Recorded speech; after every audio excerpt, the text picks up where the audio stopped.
Hola queridos hermanos de la Iglesia Bautista Coquimbo y La Serena, les saludo y les comento que el video tiene la finalidad de compartir la clase número 14 perteneciente a la clase de escuela dominical que nosotros tenemos como iglesia para los adultos. Y bueno, es la número 14, estamos viendo el material que se llama A la medida de la plenitud de Cristo, que son lecciones en cuanto al libro de Efesios, ¿ya?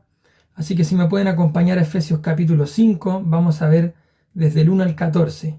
Les envié el material por el WhatsApp de la iglesia de manera interna, así que ustedes pueden tener el material en sus manos, quizás ya lo imprimieron, otros lo están viendo en algún dispositivo, pero vamos a tener un tiempo de oración para que Dios hable a nuestra vida en esta clase de escuela dominical. Pretendemos hacerlo dentro de unos 20-25 minutos como máximo. Oremos al Señor. Padre Celestial, te damos gracias por tu palabra. Habla a nuestras vidas, Señor, a través de este pasaje.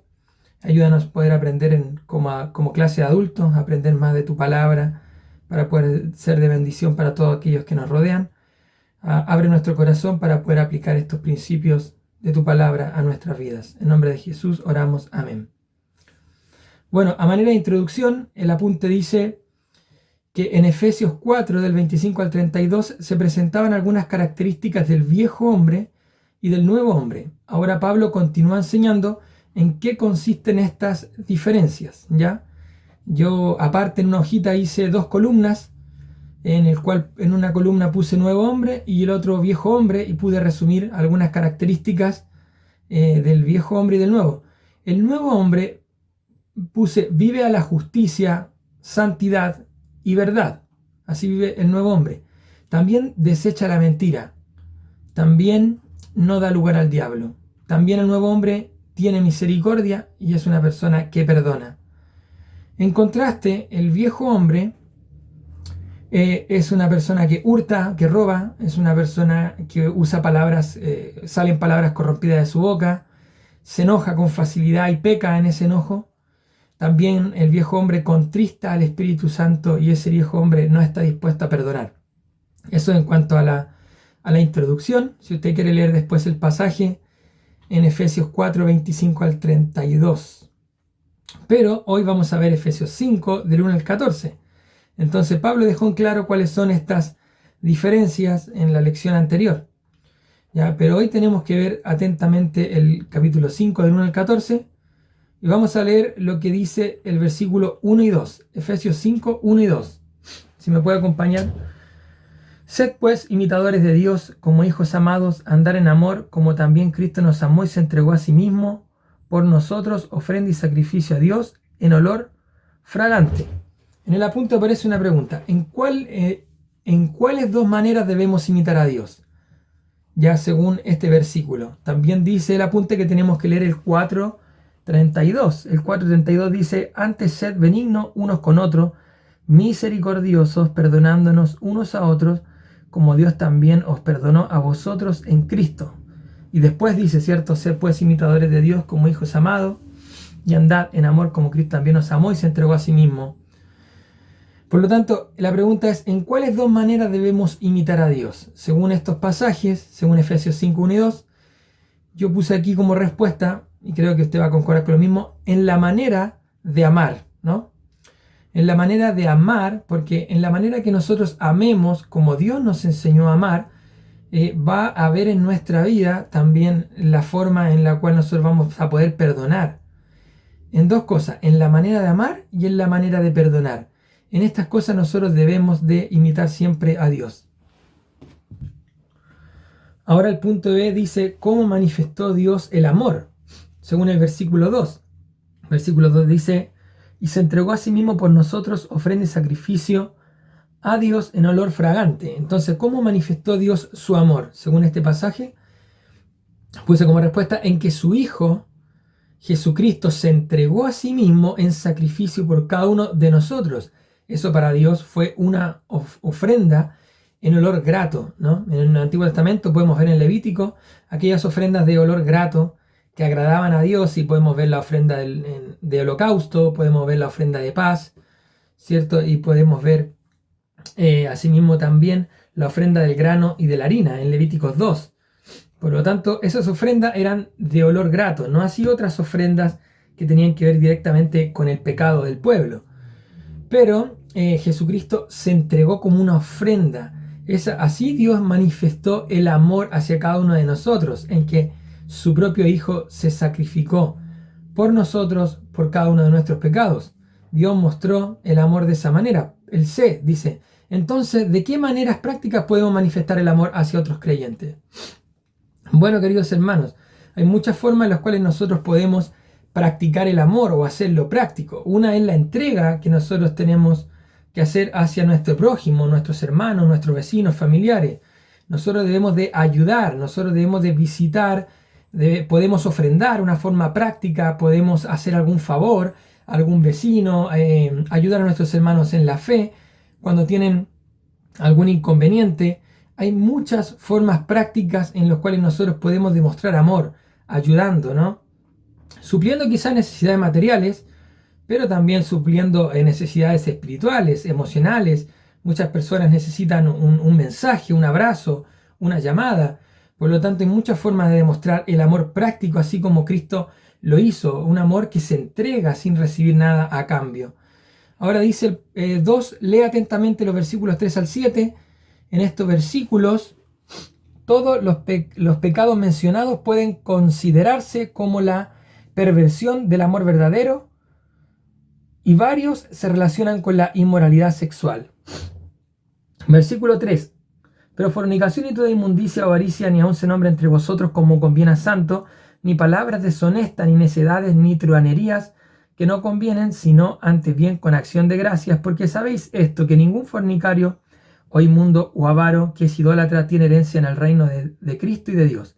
Nadie os engañe con palabras vanas, porque por estas cosas viene la ira de Dios sobre los hijos de desobediencia.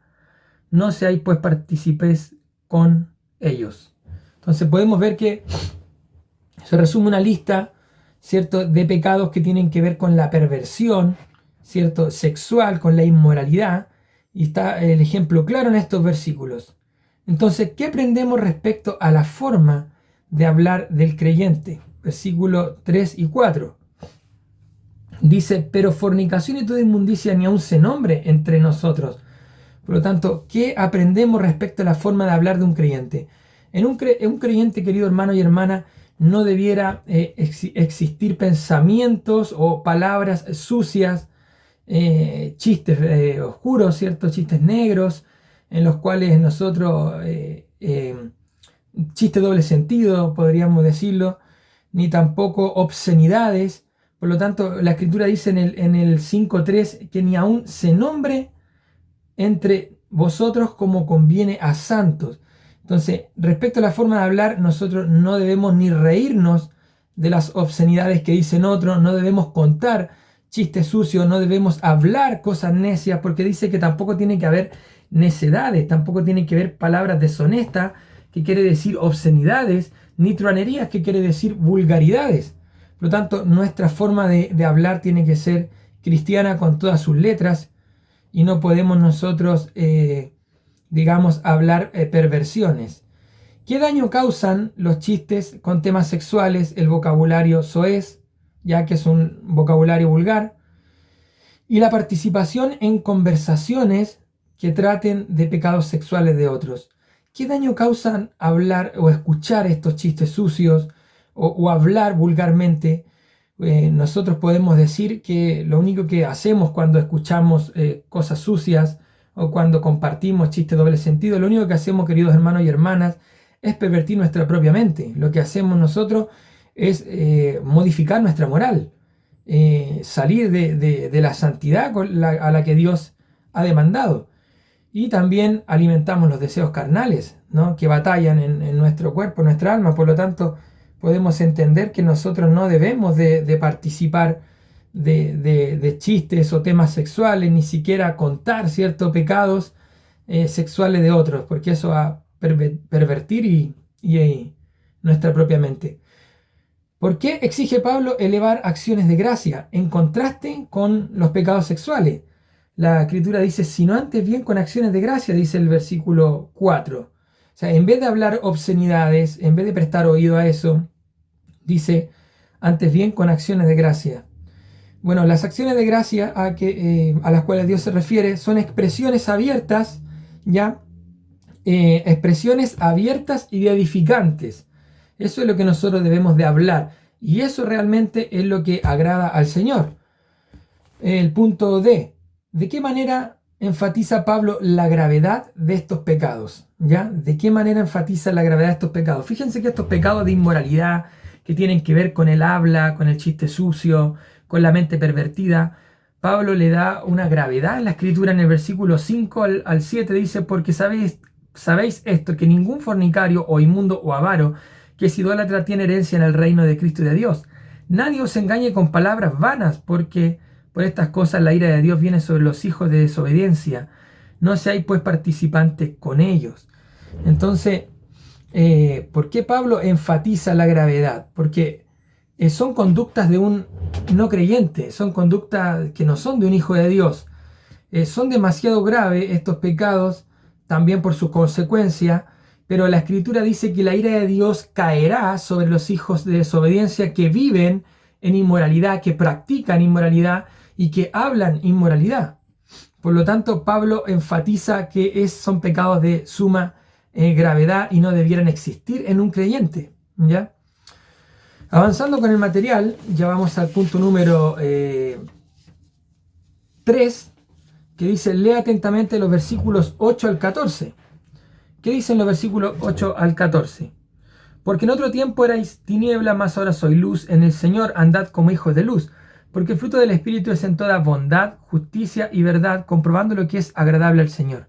Y no participéis en las obras infructuosas de las tinieblas, sino más bien reprendedla, porque vergonzoso es aún hablar de lo que ellos hacen en secreto, mas todas las cosas, cuando son puestas en evidencia por la luz, son hechas manifiestas, porque la luz es lo que manifiesta todo. Porque la luz es lo que manifiesta todo.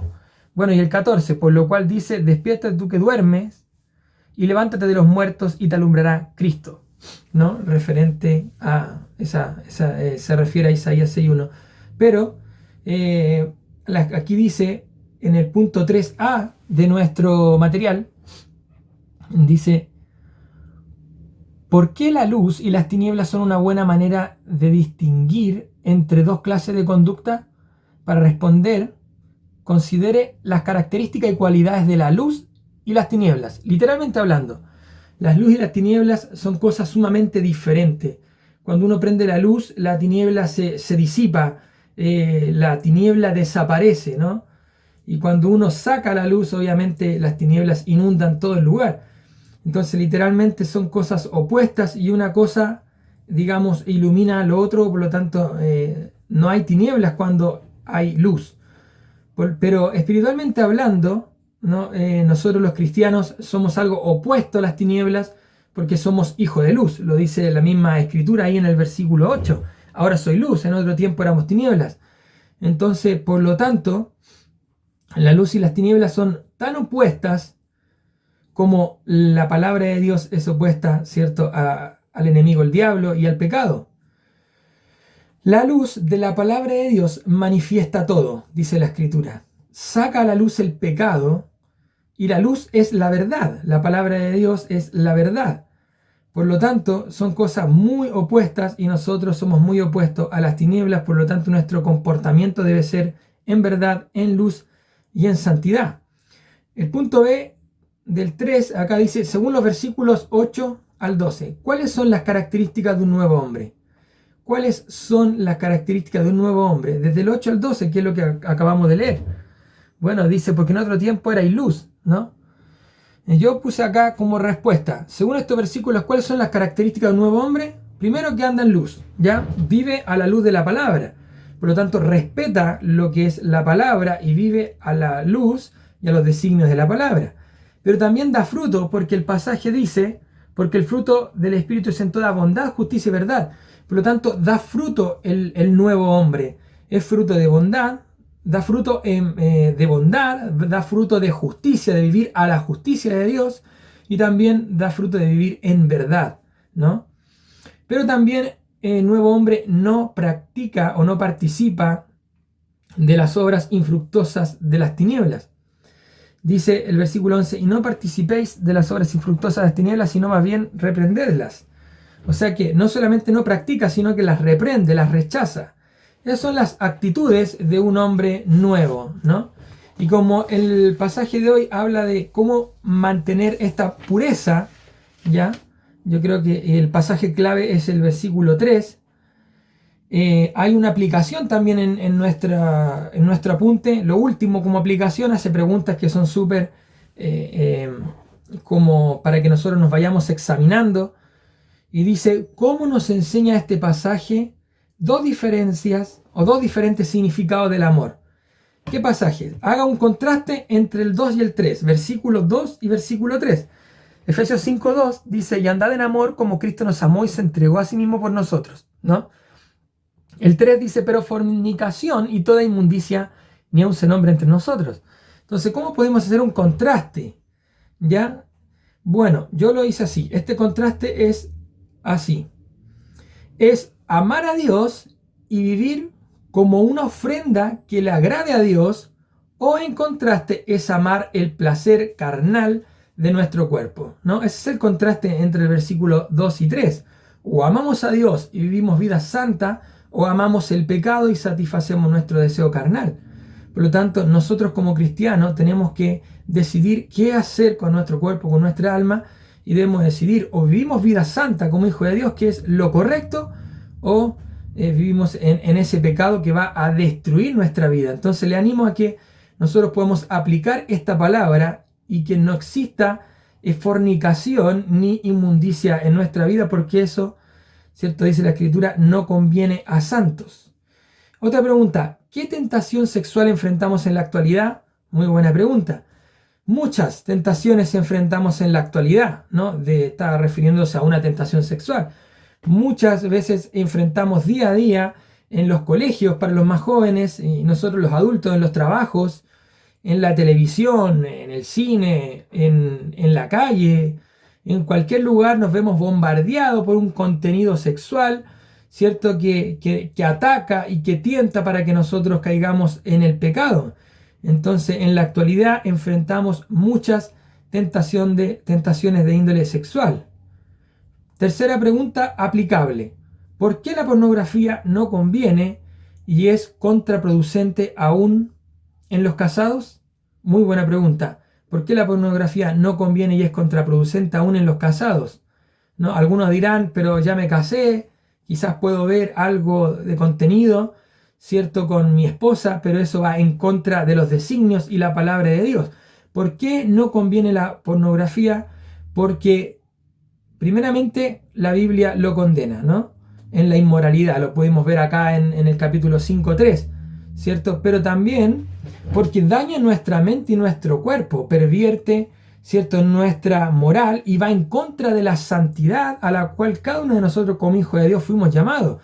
Así que no importa si tú eres soltero, si estás casado, si ya te separaste, la pornografía destruye vidas, destruye matrimonio y destruye también la familia. Está comprobado que una imagen de índole sexual se demora unos 40 años en que se olvide esa imagen que viste, ¿no?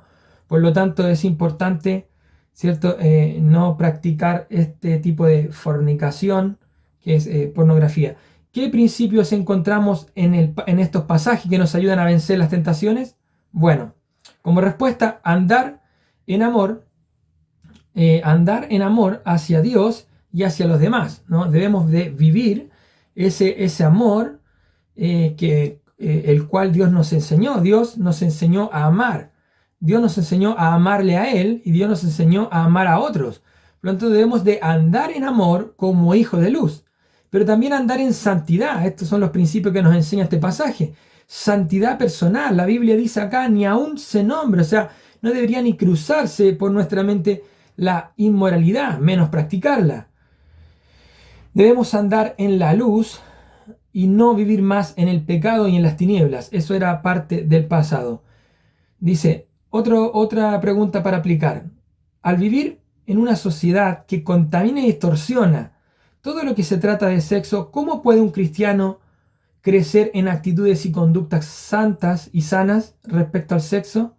sea, en una sociedad en donde todo está tan distorsionado, en una sociedad en la cual somos bombardeados y hay una distorsión de lo que es el sexo, ¿cómo podemos nosotros mantenernos firmes?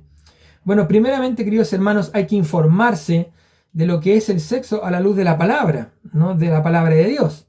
La escritura insta a vivir en la luz de la palabra, como hijos de luz. Por lo tanto, debemos de informarnos qué es lo que es el sexo a la luz de la escritura, cuál es el diseño divino también del sexo, ¿no? Y también, bueno, evitar contaminarse. Obviamente estamos en una sociedad que contamina todo, pero hay opciones en las cuales nosotros podemos evitar contaminarnos, no viendo, ¿cierto?, quizás contenido en la televisión, teniendo a la mano el control remoto por cualquier cosa, ¿no? Evitar leer, ¿cierto?, digamos, antes de ver una película, de qué se trata. Hay muchas formas, no juntarse con amigos que tienen la costumbre de hablar inmoralidades. Hay muchas formas en las cuales nosotros podemos evitar contaminarnos en medio de esta sociedad. Última pregunta de aplicación. ¿Qué versículo de este pasaje compartiría usted con la persona que está luchando con hábitos y conductas impuras, ¿no? Bueno, si me lo preguntasen a mí, yo compartiría el versículo 3, o sea, Efesios 5:3. Pero fornicación y toda inmundicia o avaricia, ni aun se nombre entre vosotros como conviene a santos. ¿Por qué compartiría ese versículo?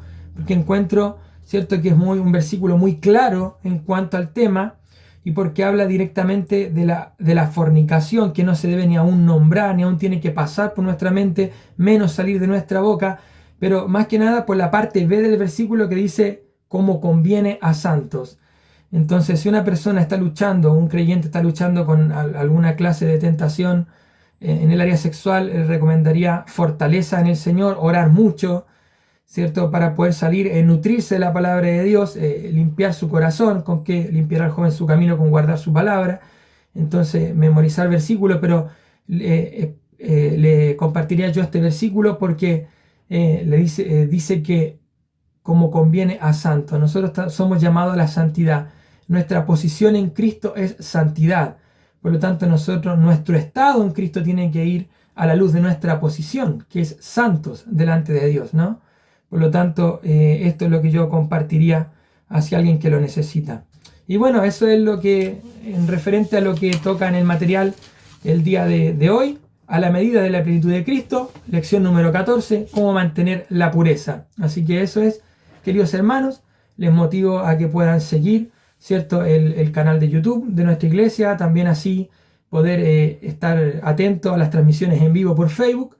Y bueno, ya la próxima clase vamos a estar viendo la clase 15, que va a tratar sobre el tema siguiente. Así que eso sería, les mando un abrazo a la distancia, vamos a tener un tiempo de oración. Padre Celestial, gracias por tu palabra, gracias por esta clase de escuela dominical. Bendícenos a cada uno de nosotros, que podamos aprender cada vez más de tu palabra y que en ninguna manera haya en nuestra vida inmoralidad, que nosotros podamos caminar a la luz de lo que somos, hijos tuyos, y vivir en santidad. En nombre de tu Hijo amado Jesucristo oramos. Amén. Hasta luego, nos estamos viendo. Bendiciones para todos.